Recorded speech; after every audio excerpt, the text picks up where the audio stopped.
ওয়ামা তাদরি নাফসুম বিআইয়ি আরদিন তামুত।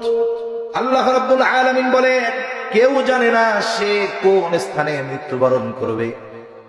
আমার আপনার মৃত্যু কোথায় লেখা আছে, কোন জমিনে লেখা আছে, কোন জায়গায় লেখা আছে, আমি আপনি সেটা জানি না। মাঝে মধ্যে এরকম কিছু ঘটনা শুনি, খুব হৃদয় বিদারক লাগে। এক প্রবাসী ভাই, ওনার ব্যাপারে শুনলাম, ওনার দেশে বাচ্চা হয়েছে, অফিস থেকে আসছে, ছেলে না মেয়ে হয়েছে, অনেক খুশি, সুস্থ সবল মানুষ। বন্ধুরা রুমে আসছে, আসার পর পরই বলতেছে, তুমি তো বাবা হইছো, আমাদের মিষ্টি খাওয়াও। উনি খুশিতে অফিস থেকে আসছে, গোসল টোসল করা নাই, কোনো কিছু না কইরাই দৌড় দিয়া মিষ্টির দোকানে চলে গেছে। আল্লাহর বান্দা মিষ্টি কিনা নিয়ে আসতেছে, রোড পারাপারের সময় গাড়িতে এসে ধাক্কা দিছে, লোকটা মারা গেছে। একটু চিন্তা করে দেখেন, সুস্থ সবল একটা মানুষ, ওই স্থানটাতে আল্লাহ তাআলা তার মৃত্যু লেখা রাখছিল। এটা স্বাভাবিক বিষয় যে আমার আপনার মৃত্যু কোথায় লেখা আছে এটা কেউ জানে না। আমার মৃত্যু যদি এমন কোন জায়গায় লেখা থাকে আমি চিনিও না, আমার তাকদীর আমাকে ওই জায়গায় নিয়ে যাবে, ঠিক কিনা বলেন?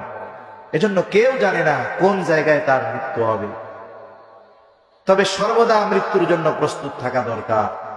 এই পাঁচটা ইলম, এই পাঁচটা বিষয়ের ইলম একমাত্র যার কাছে আছে তিনি কে? এক বর্ণনায় আসছে, তাফসীরের মধ্যেও আসছে যে মানুষের মৃত্যু ওই জায়গায় হয়, কবর ওই জায়গায় হয় যেই জায়গার মাটি দিয়ে তারে বানানো হয়। তার মানে আমার আপনার জন্য আল্লাহ তাআলা মৃত্যুর একটি সুনির্দিষ্ট স্থান রেখে দিয়েছেন। সময়ও যেমন সুনির্দিষ্ট, আমার আপনার মৃত্যুর স্থানটাও সুনির্দিষ্ট, কিন্তু আমাদের অজানা। আর এই অজানা বিষয়গুলো জানার অতি চেষ্টা না করে এই বিষয়গুলো সিদ্ধান্ত ফয়সালা আল্লাহর হাতে রেখে দিয়ে আমাদের নিজেদের প্রস্তুতি গ্রহণ করা দরকার। কেউ যদি এই চিন্তা করে, হুজুর যা কইল, 6টা কথা বললো, এর মধ্যে তো 5টা ঘটতেছে অলরেডি, তাহলে তো কিয়ামত আয়া পড়ছে, সবকিছু বাদ দিয়ে টেনশনে মাথা গরম করলে হবে না। আমাদেরকে আল্লাহ প্রদত্ত যে আইন কানুন বিধিনিষেধ এগুলোর উপরে নিজেদের পরিচালিত করতে হবে। এগুলো হবে কিয়ামতের আগে, থামানোর কোনো সুযোগ নাই। কিন্তু ওইগুলো হওয়ার কারণে বসে থেকে কোনো উপায় নেই।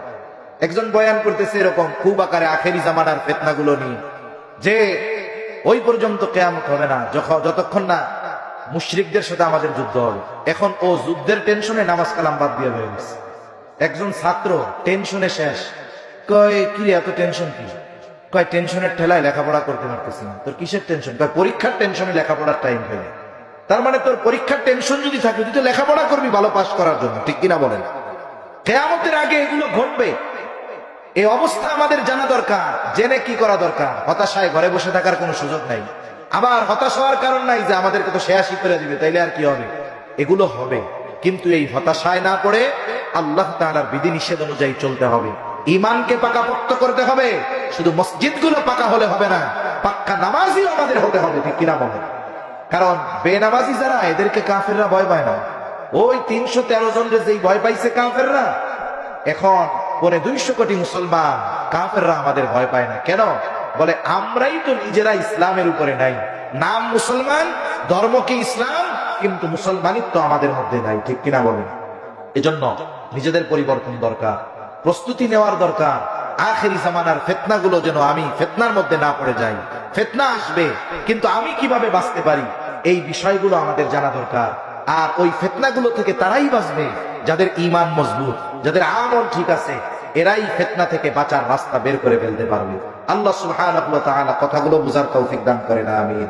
এখন দোয়া হবে, মসজিদের উন্নয়ন কল্পে মাহফিল, দোয়ার আগে আল্লাহর ঘরের জন্য।